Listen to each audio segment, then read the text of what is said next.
this reminds me I have to go and create my own intros. By the way, I look like shit because I was out hiking in the rain. Uh, because the Cappy, I made an intro for you with copyrighted music. But I'm totes like not an autistic Zoomer. I'm totally not. What do you mean copyright? Isn't everything free? My teacher said it was free.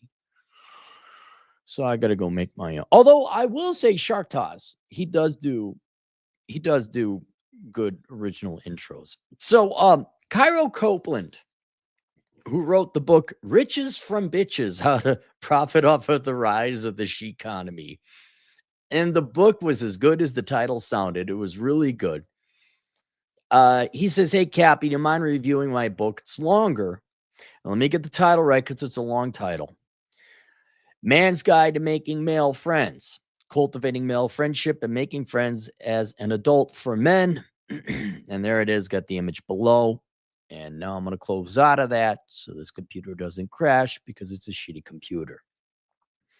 And because his first book was actually a joy to read or listen to, I have no problems doing this one for free.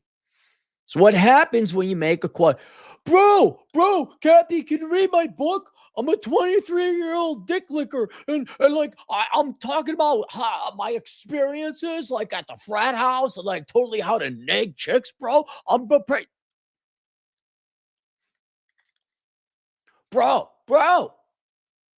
Like, I want to write a red pill book about my experiences as a 45-year-old, rehashing all the same exact fucking bullshit that's been rehashed by people 10 years before you.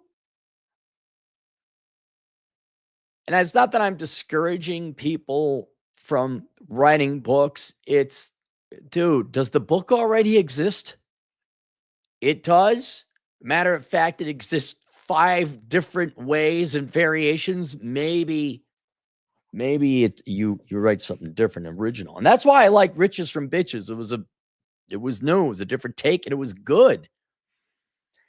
And then Cairo says, here, making male friends. So that's a market. I don't think there's been other books written about it. And so I listened to it. And standard Cairo Copeland performance. It's well written. I believe he narrates his own books. He's got that kind of cocky film noir narration. It works well. And I don't have a problem with the book. The problem is I have a problem not even with the premise. I have a problem with human nature because it is, dude, I thought we were already having trouble. How to make that girl stop. And then you get these guys, how do I make friends? I'm like, dude, really? Really? You don't know how to make friends? And then I realized, oh, yeah, if I was raised by Gen X parents and millennial parents who like, yeah, cut your junk off so I could be posting it on the social medias and be popular, and I'm not going to raise you. I'm like, yeah. And then you were sent to the public schools where the teachers, yeah, I could see where maybe young men don't know how to make friends. I can see there's a market for this. But I guess there's no way to put it, but that the premise is flawed. Everything in Cairo's book is right and correct. It's very well organized. It's very thorough.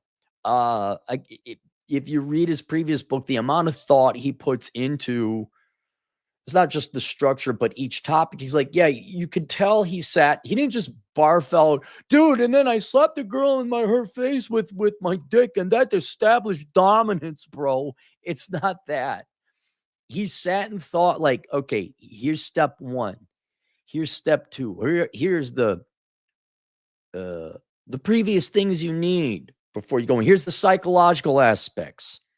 I was impressed with all the different aspects and stages that he went through, organized in a logical manner, and how to make friends. The problem is it's an inhuman solution to a human problem.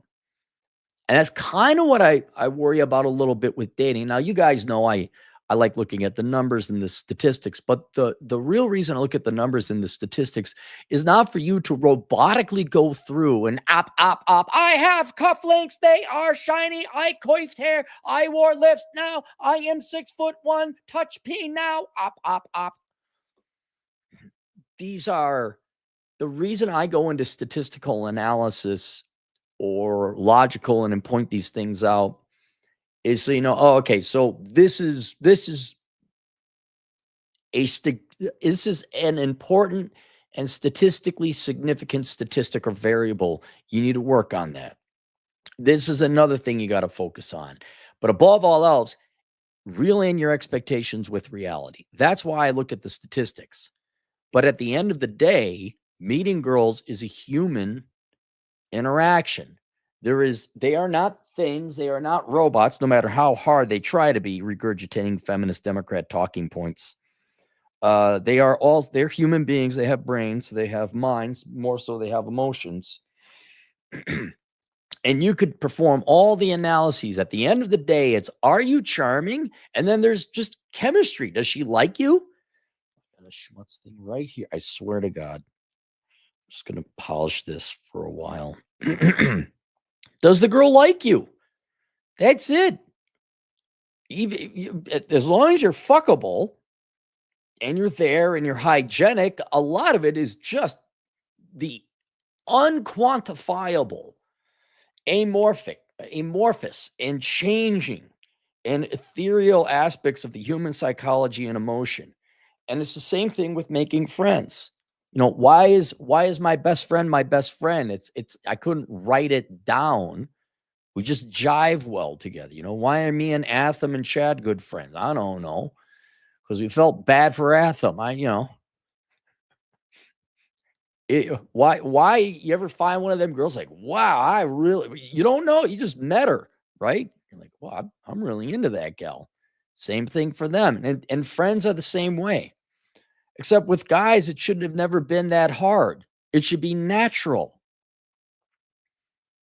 It shouldn't be step one, ba, ba, ba. Step two, ba, ba, ba. Step three, ba, ba, ba.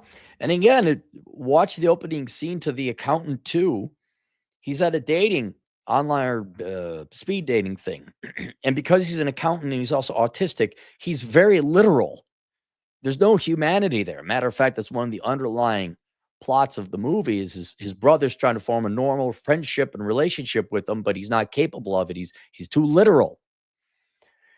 And that's where I think this book is good from a statistical analysis. And here are things you should force yourself to do to increase your chances of making friends, but it is not the thing that's going to make the friend itself. It will help.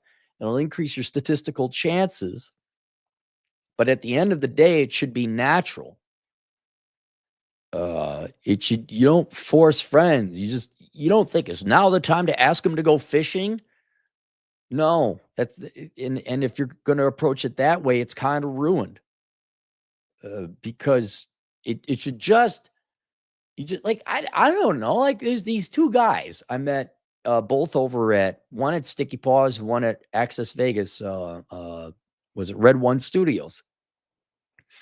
We're just hanging out, you know, and they're like, oh my God, Aaron Clary. I'm like, hey, how you doing? And how'd you know? Oh, I follow you this or Fresh and Fit, or I saw you on Raw, or I read your book, whatever. And you just get to talking to them. And then I look, you know, these are relatively young, they're in shape. I'm like, hey, do you hike? You know, but I'd love to go. You want to go sometime? Yeah, that's it. That's it. Now there's some preamble, like they kind of knew who I was, but let's say I was nobody. Let's say then, you know, you just like, hey, who are you? Oh, I'm so and so. How'd you get into this thing? Oh, I'm the bodyguard of these whores they brought in. The low IQ whores or the normal kind of just attention whores? The low IQ whores, they need protection. I understand that. How'd you get into that racket? I don't know. Well, you're in shape. You do hiking? What do you do? No, I'm new to the area. I'm like, dude, you want to go for a hike? This is a pretty cool hike stuff. Well, yeah, I mean, because guys, we're not trying to get in each other's pants unless you're TJ or Vince. That's the one benefit of the same sex is you're not trying to get in each other's pants. You're just like, hey, you want to go have fun and enjoy life? Yeah, I do. That'd be cool. What's your expertise? Oh, my expertise is hiking. What's your expertise? My expertise is race car driving. Oh, well, I'd love to go to the racetrack. Yeah, you want to come? It will show you some cool stuff. Oh, that'd be great. And I fear that if you were to read the book, you would substitute normal, intangible, male to male healthy interaction with an Excel spreadsheet, with an algorithm, with a formula that is not human. And I've never had trouble making friends. I didn't think about it. It's just like, hey, oh, dude, you like that? Yeah, anime. Ah, it's cowboy. Most anime is shit. What are you talking? You got to admit, 1 in 100's good, but the rest of it, I mean, how many freaking high school dramas do you need? Yeah, you got a point there. You watch Dragon Ball Z? No, because it kept dragging on. Get it? You get the younger guys on that one. Oh no, Dragon Ball Z, that was the best. Yeah, go watch it again. See if you got the time for it. And so if you need a crutch, you need an assistance, you need a kind of like just a little bit of help, this is not going to hurt. But at the end of the day, don't misunderstand the problem. You just have to be yourself with friends. That's what's great. If you're quiet and nerdy, be quiet and nerdy. I mean, occasionally ask, some piques your interest. What kind of watch is that? Right? If you're quiet and nerdy, you probably do well with quiet and nerdy people. You know who you do well with too? People opposite of you, the outgoing type A type. Oh, you're kind of quiet, like I got nothing to say. You want to join us? That's the one thing about male friendship is you don't have to worry about all the bullshit about do they like me or not? No one gives a shit. No one cares. You don't have to worry about any of that shit that you do with women. And all the rule. Hey, look, I'm fucking like you don't have to try. The one thing about the great reason that male friendships work is you all get to be yourself. I scratch my left nut first before my right. Oh, I'm one of the left scratch nuts first people too. Yeah. There you go. You like this kind of food? Nah, I don't like that kind of food. You want to go to get beer and get drunk? Yeah, let's do that. Girls, you want to have fun? Yeah, never mind. You go to a guy, hey, you want to have fun? Children, dogs, and dudes. You want to have fun? Yeah, let's go. Girls, you want to have fun?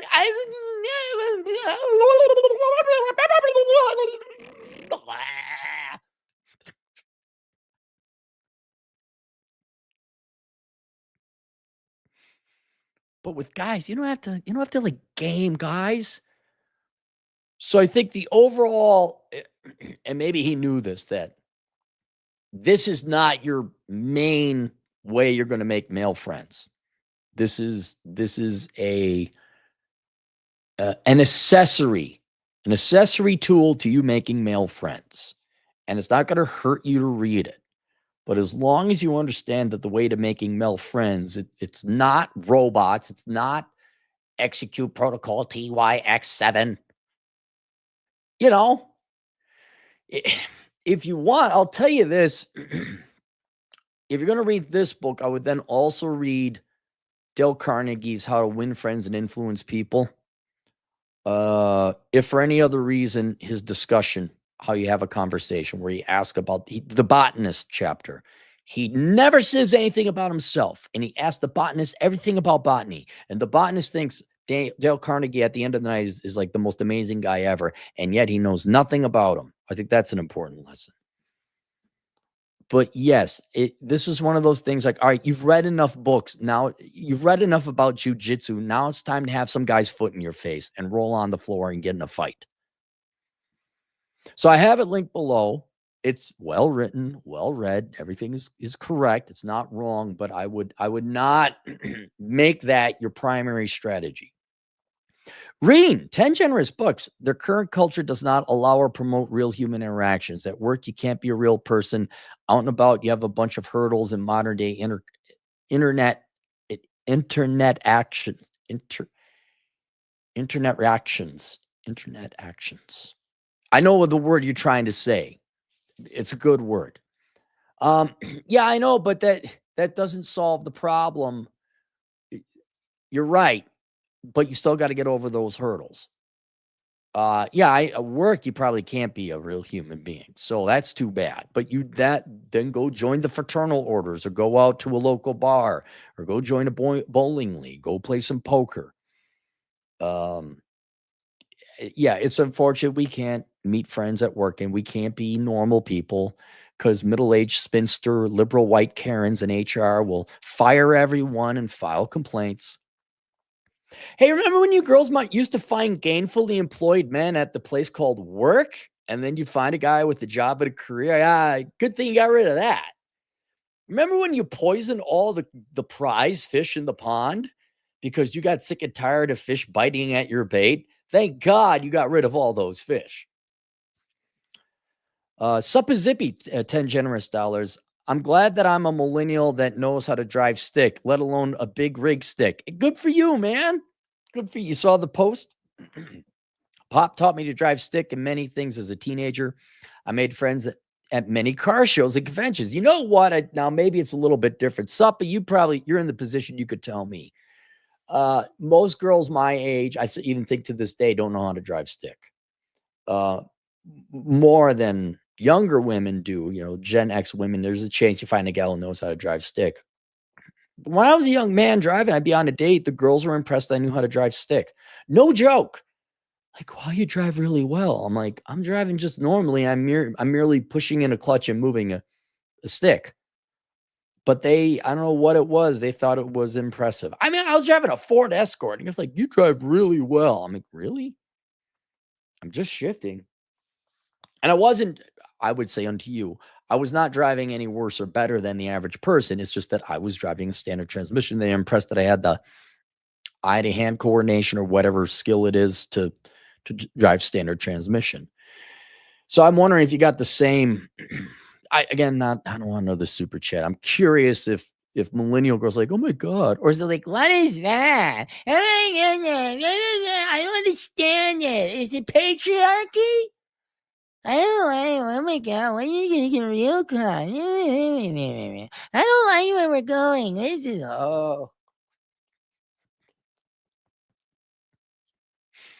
Reen, $5. A factor I think you miss, Cappy, is many of your friends are from your work. I think, again, the locations to meet people is the issue. Same, I think, again, the locations to meet people is the issue.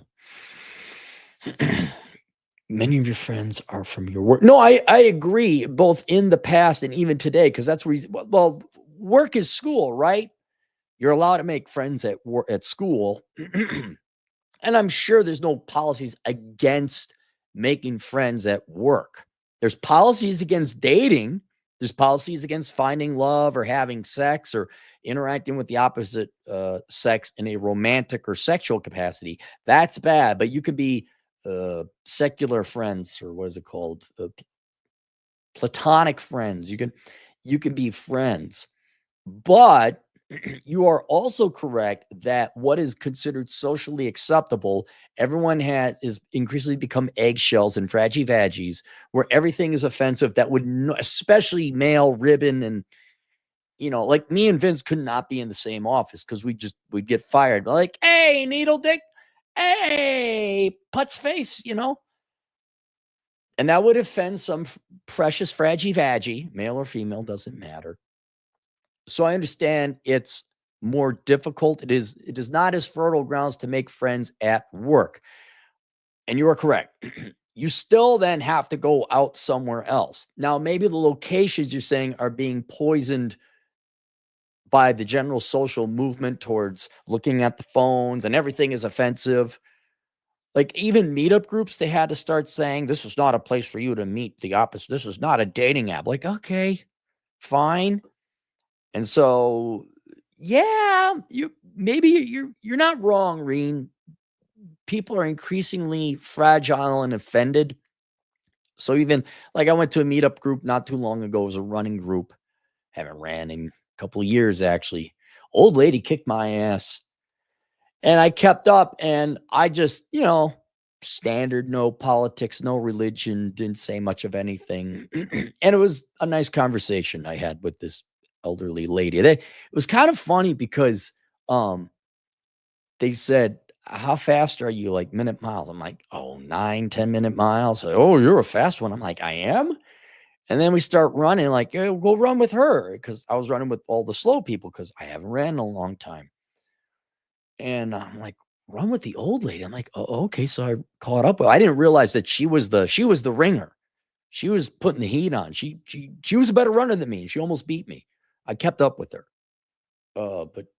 But the conversation was polite. Admittedly, now she was older, and if I ran with some younger people, if I had to go run with some Zoomers or millennials, yeah, I could see it, Reen. You're not wrong. But that's those are the cards you were dealt, man. You can't get no more. You still got to go out. So there may be a handicap. There may be some headwinds, but you're here, and these are the people you got to go be friends with. I'll tell you this, especially if you're a guy, go join up with the Elks or the Masons or something else. Whether you believe in their shit or not, it doesn't really matter. It's just a drinking club. All the old timers would love to have you there. They would. And they still have like female auxiliary. Like I don't think you could be a Mason and be female. You have to be male, but then they have the women's auxiliary. So there's a women's Masons group. I think the Eagles are the same and Oddfellows maybe, but yeah, go join that. Um, and just, you know, a, a good thing is to kind of be quiet, wait until you're spoken to, until you speak. You'll slowly assess how everybody is and what you could say to some people and what you could say to others. Um, it's not a go and make friends that night. You just sit and observe. Less is more, and then you'll naturally just be able to know. Oh, I could pick on that guy about this. This guy seems a little cool and reserved towards me. Maybe I'll leave him alone. But yeah, I would. God Almighty, think about. Yeah, Reen, you're right. Try to go make friends with people under 30. Hi, how you doing? Don't raisin me. I'm asking you how you're doing, man. Okay. All right, there you go. I linked to Cairo's book below if you need that assistance. We'll catch you later. Toodles.